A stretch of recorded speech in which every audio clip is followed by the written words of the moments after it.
billah ila akhiril ayat.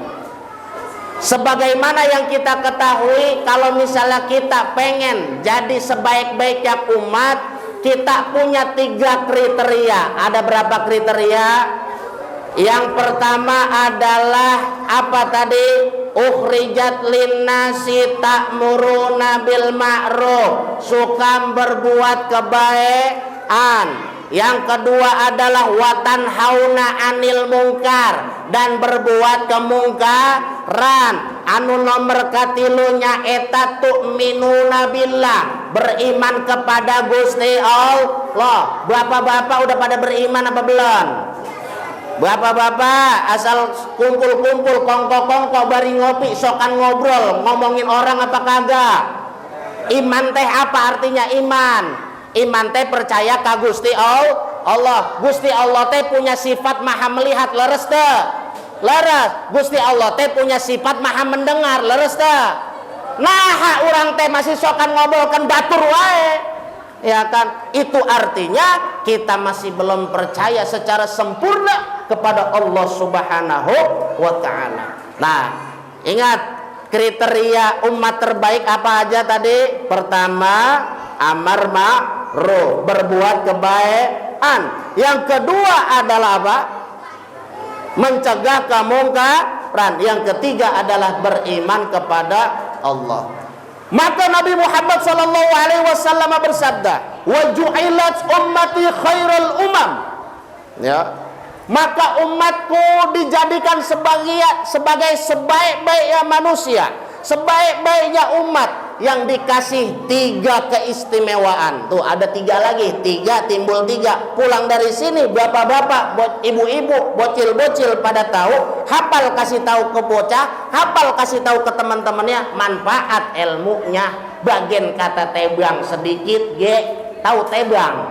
Ya, cuma sedikit. Yang pertama adalah yang membedakan antara umat Nabi dengan yang lainnya, yang mana ini tidak dikasih kecuali ke para nabi dan umatnya Nabi Muhammad sallallahu alaihi.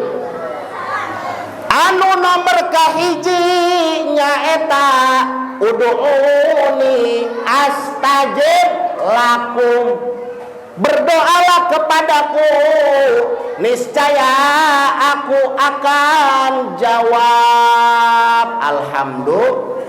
Inilah yang membedakan umat Nabi dengan umat yang lainnya. Ya. Kalau kita doa, kalau zaman dulu ketika zaman jahiliyah atau zaman-zaman yang bukan pada zaman Nabi, orang-orang berdoa teh nunggu entar-entar dulu.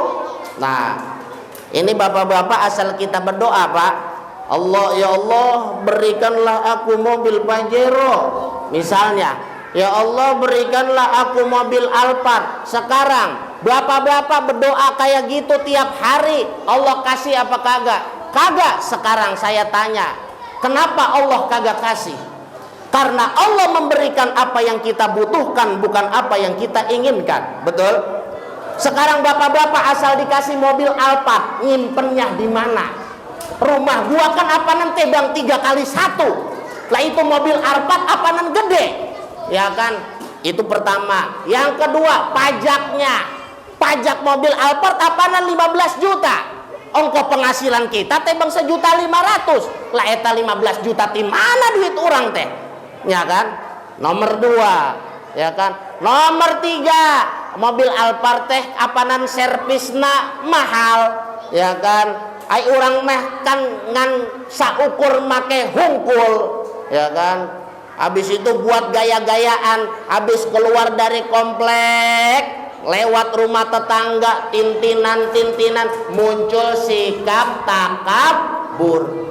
Itu artinya mungkin Allah kagak ngasih kita ijabah doa karena Allah tahu itu bukan kebutuhan kita. Ya. Maka jangan sokan kalau berdoa teh, ya Allah, gua berdoa mulu tiap hari. Ya Allah, tiap hari gua sholat subuh, zuhur, asar, maghrib, isya. tapi doa gua kagak pernah kekabul ya Allah. Kenapa? Aslih nafsaka yasluh lakan nas. Perbaiki dirimu, muhasabah aya nu kurang meureun di dalam diri urang teh nya gitu. Nah, yang pertama adalah tadi ud'uni astajib lakum. Anu nomor kedua, ya ini keistimewaan yang kedua, yaitu Allah Subhanahu wa ta'ala tidak pernah memberikan kesulitan bagi umat Nabi Muhammad sallallahu alaihi wasallam. Wa ma ja'ala 'alaikum fid dini min harajin. Ya, nih dengerin nih. Kita kan asal disuruh sholat, bapak-bapak anu udah rada ringkih dikit ya. Asal sholat kan bari kayak gini, Allahu Akbar, bapak-bapak. Tuh, ya kan? Kalau misalnya kita kagak bisa sholat bari berdiri, kita sholat bari duduk. Ora bisa bari duduk, bari ngapa? Bari nonggeng. Ulah jangan. Ora bisa bari duduk, bari enggak bisa pakai bari berbaring pakai isyarat, enggak bisa pakai isyarat pakai hati, enggak bisa pakai hati di sholat. Innalillahi wa inna ilaihi raji'un. Itu gampang jadi umat Nabi Muhammad mah. Kayak tadi saya pergi dari sono kemari romannya rada macet dikit. Akhirnya kita jamaah aja sholatnya maghrib sama isya. Boleh apa kagak? Boleh. Kenapa? Karena dari Bekasi sampai sini jarak atau masafahnya kurang lebih 80 km. Ya, jangan tebang-tebang cuma ke Jakarta dikit lu udah main kosor-kosor bae.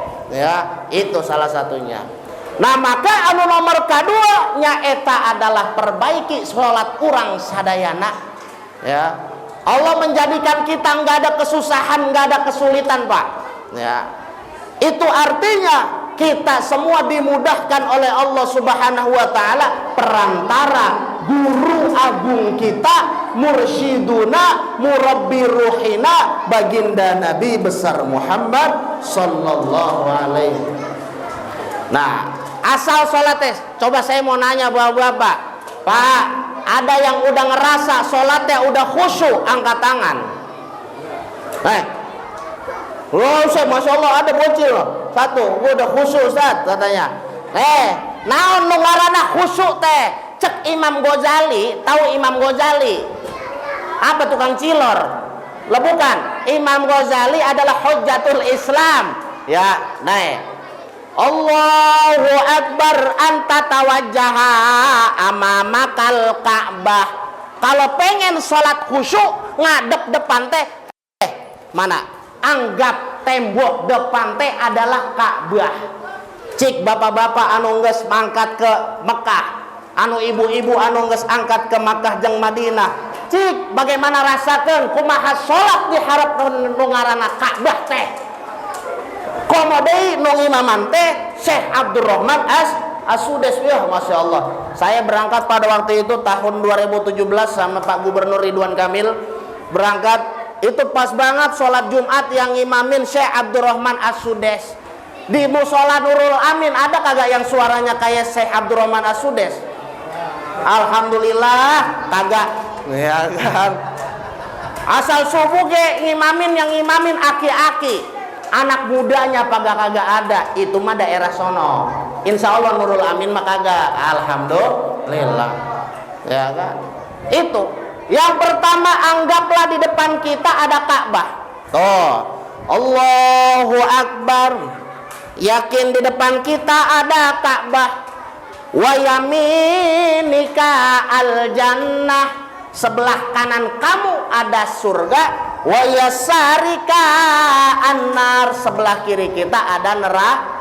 Coba kalau misalnya kita sholat mikirin, ya Allah, kalau gua sholat kagak bener gua nyemplung ini ke neraka. Kalau gua sholat bener gua nyemplung ke surga. Dan wara'a dhahrika malaikatul maut. Siapa malaikat maut teh? Siapa malaikat maut teh? Ismail. Israel. Coba bocil, Ustadz mau nanya cil, ya, siapa yang malaikat kerjaannya seumur hidup sekali? Ayo lo, puyeng lo, hah? Ya, bocil dia. Israel. Tugasnya apa Israfil teh? Hah? Apa itu sangkakala? Trompet nanu kumaha? Wah, trompet. Ya kan? Sangkakala itu kalau ditiup setiap hari hancur ini bumi. Makanya malaikat Israfil teh kerjaannya cuma seumur hidup sekali. Ya itu. Ya. Maka cara sholat khusyuk ngadep depan, anggap depan kita ada kiblat, ada Ka'bah, sebelah kanan kita ada surga, kiri kita ada, belakang kita ada malaikat Israel atau malaikat maut. Nah, kita hadir di sini, bagian kata keluar entar Allah cabut nyawa kita. Bapak-bapak udah siap apa belum? Belum, ngapa Pak? Belum siap amal kita. Sadar genengan gitu kalau ngaji mah ya. Ngapa pas lagi kongkong ngedenger aja mah cicing wae orang tengah. Ya elah, tak gitu Pak. Ya. Maka keistimewaan umat Nabi yang nomor 2 adalah Allah tidak pernah mempersulit bagi mereka semua untuk menjalankan ibadah. Ya, kita kalau misal kagak bisa puasa, kita kasih atau kita ganti di hari lain. Kita walaupun haji adalah rukun Islam yang keberapa? Yang 54. Wa hajjul baiti man istata'a ilaihi sabila. Asal kagak mampu mah kagak berangkat, tapi insyaallah masyarakat di sini mah jamaah Musholla Nurul Amin ya, suatu saat ini mushola bakal jadi saksi akan menjadi masjid yang megah ya, dan menjadi salah satu wasilah dakwah untuk syiar daripada Islam rahmatan lil alamin. Itu nomor 2. Nomor 3 belum, nomor 2 dulu. Salat nu kudu kumaha ame khusyuk teh, yaitu adalah salat nu apal artina. Cik bapak-bapak, jangan bapak-bapak mulu ah. Ibu-ibu, bu, museng deh, yuk. Kirain udah pada tidur.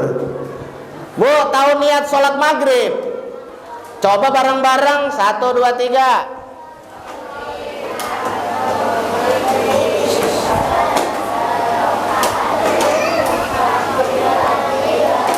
Adaan. Usolli fardhol maghribi salasa rakaataini. Bener apa salah? Maka ente sholat maghrib teh 32 rakaat. Oh, terbalik sih teh. Ya kan? Usolli fardhol maghribi salasa rakaatin. Tuh dari namanya niat ge urang teh enggeus teu bener, maka nepi ka akhir ge salat urang teh moal bener. Itu artinya lamun urang ngerasa urang teh acan bener, maka kudu ngaji. Ada pengajian di sini, Ustaz? Alhamdulillah. Loh. Ya, ada pengajian di sini, datengin bapak-bapak. Kalau kita kagak bisa ilmu agama, jangan merasa nyaman kita kagak bisa. Tanya sama guru-guru kita. Allah sediakan hadir para ulama-ulama kita untuk tempat bertanya. Kalau kagak tahu masalah agama, tanya. Suatu saat mereka kagak ada kelimpungan kita, ngebungkusin mayat pakai daun pisang, ya kan? Ngebungkusin apa bae entar pakai macam-macam, sholat jenazah pakai ruku, ya kan? Itu karena mautul alim mautul alam, matinya para ulama adalah redupnya alam dunia ini. Karena apa? Ilmunya akan dicabut sedikit demi sedikit. Nah itu. Kemudian yang nomor 3 adalah dalam surat Al-Baqarah. Lupa ayat berapa? A'udzu billahi minasyaitonir rajim. Wa kadzalika ja'alnakum ummatan wasatan litakunu syuhada'a 'alan nas. Syuhada'a 'alan nas wa yakuna ar-rasulu 'alaikum syahida. Kita teh udah dijadikan umat yang adil, umat yang tengah-tengah. Wasaton teh artinya tengah-tengah, Pak. Ora ke kanan, ora ke kiri. Maka di Nurul Amin mah semoga pada akur semuanya ya. Kan Kabupaten Bekasi mah kalau dari apa namanya, ini bukan ngejelek-jelekin rumah saya nih. Karena Kabupaten Bekasi mah kota paling intoleran keempat se-Indonesia ya. Karena apa? Dikit-dikit masjid pada perebut, musola pada perebut. Zaman sekarang masih merebutin kunut. Zaman sekarang masih masalahin tahlilan. Udah ya, maka semuanya enggak usah yang namanya saling gontok-gontokan, saling yang namanya kita apa? Perebut-perebut. Nah itu ya, maka kita dijadikan wa yakuna rasulu alaikum syahida. Suatu saat baginda Rasulullah sallallahu alaihi wasallam akan menjadi saksi atas apa yang telah kita lakukan selama di dunia. Amin ya Allah ya rabbal alamin. Nah, ma'asyiral muslimin, jamaah maulid yang sama-sama dimuliakan Allah Subhanahu wa taala. Kemudian selanjutnya kita sering mendengar kalau yang namanya bulan maulid, Nabi Muhammad adalah identik dengan sunnah-sunnah.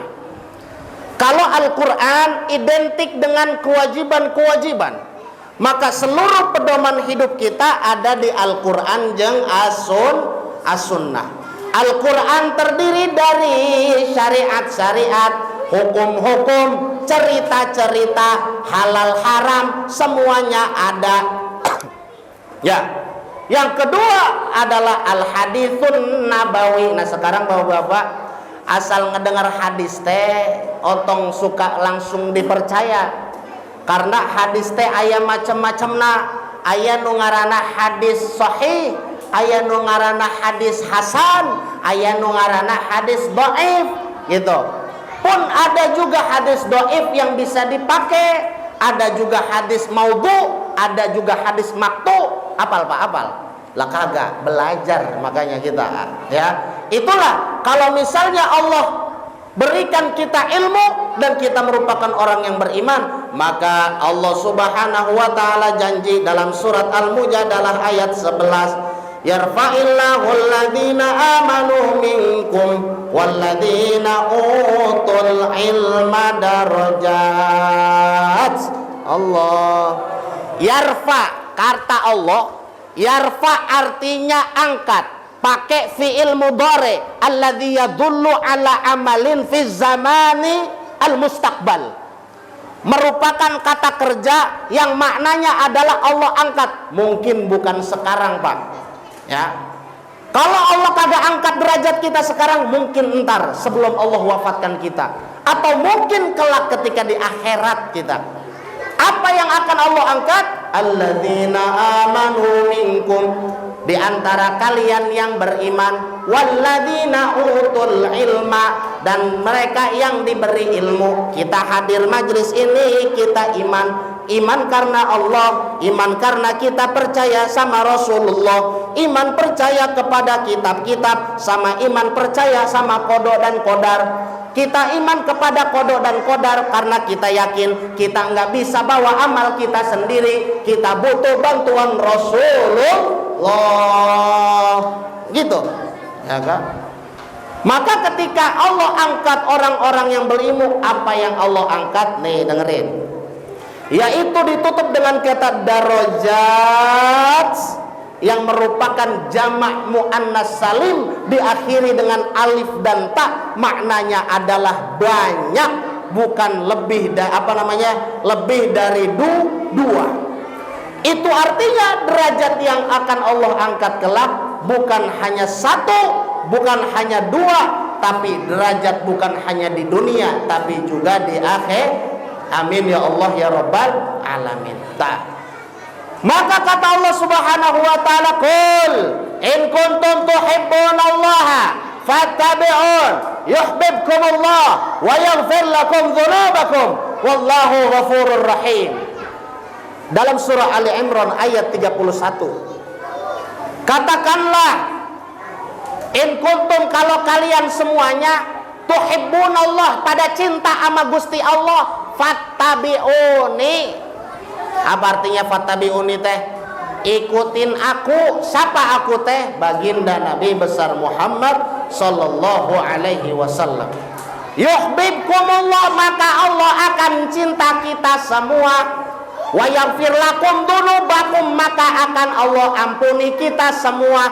Maka di antara semua zikir, ada zikir yang paling pamungkas, zikir yang paling utama, yaitu adalah afdhalul zikri fa'lam annahu la ilaha illallah. Nah, bapak-bapak kan asal ngucapin la ilaha illallah kan tebang la ilaha illallah, la ilah. Mulutnya kemana, nyablak hatinya mah lagi di rumah. Ini imam lama banget tebang 33 ge, padahal mah ya lama banget dikiranya ustad. Lah kalau misalnya pada zikir-zikir di Bekasi zikir sampai 200 Pak. Kenapa? Karena dia memaknai setiap daripada yang diucapkan. Nah, maka bapak-bapak asal sholat, Allahu Akbar, Bismillahirrahmanirrahim, Alhamdulillahirabbil alamin, segala puji bagi Allah Tuhan semesta alam, Ar-Rahmanir-Rahim, yang maha pengasih lagi maha penyayang, Maliki Yaumiddin, yang merajai hari pembalasan kelak. Maka kan kita kadang-kadang asal sholat teh Bismillahirrahmanirrahim, Alhamdulillahirabbil alamin, Ar-Rahmanir-Rahim, Maliki Yaumiddin, iyyaka na'budu wa iyyaka nasta'in, ihdinas siratal mustaqim. Amin. Asal sholat ge yang dibaca kulhu falak bin nas. Apalagi kalau sholat dewekan. Habis itu ruku Pak, Allahu Akbar. Kalau Rasul, ini sunnah Rasulullah, asal ruku sebelum dia tenang dia nggak akan bangun. Maka orang yang takbiratul ihramnya benar sampai dia rukunya benar, Subhana rabbiyal azimi wa bihamdi. Ingat, bukan azimi, tapi subhana rabbiyal azimi wa bihamdi. Maha suci Allah, rabbiyal azim, Tuhan yang maha agung, wa bihamdi, dan juga pujian atasnya. Ingat, Rasul asal ruku lama. Subhana rabbiyal azim. Maka itu adalah bentuk penghormatan pertama. Bapak-bapak ngelihat kalau orang Jepang kalau ruku bagaimana, kalau hormat bagaimana? Arigato gozaimasu watashiwa farides, kan gitu. Gitu ya. Nah, maka habis itu dia bangun, sami Allahu liman hamidah. Ruku kebangun namanya apa Pak? I'tidal. I'tidal teh diambil dari kata naon? Adalah teh artinya apa? Adil, berarti orang kalau sholatnya bener pulang kagak bakalan hayang nyandung. Itu ya, kagak bakalan hayang poligami, bakalan istiqomah kahiji istri jeung seterusna sampai diwafatkan dalam keadaan husnul khotimah, adil. Tapi kalau konsep adil mah kan antara dua ya, betul ya, bukan teh yang satu. Ya, itu artinya kalau pengen adil mah kudu ada dua biar kita baginya sama rata. Alhamdulillah. Itu artinya boleh apa kagak? Lah bapak-bapak semangat amat loh. Buset lah. Loh mah ciriin mah muka-mukanya bapak-bapak yang ngomong boleh. Gitu ya.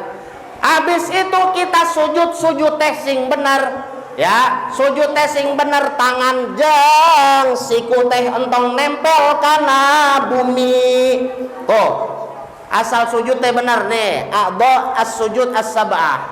Nih jidat, habis itu hidung, habis itu tangan, habis itu apa lagi? Dengkul, habis itu apa lagi? Jari-jari ngadep ke depan, Pak. Ya, ngadep ke depan, mohon maaf. Jangan dilengkungin kecuali bapak-bapak yang udah rada peotan dikit bagian dah itu mah. Ya, udah itu mah udah ma'fu anhu, udah dimaafin kayak gitu mah.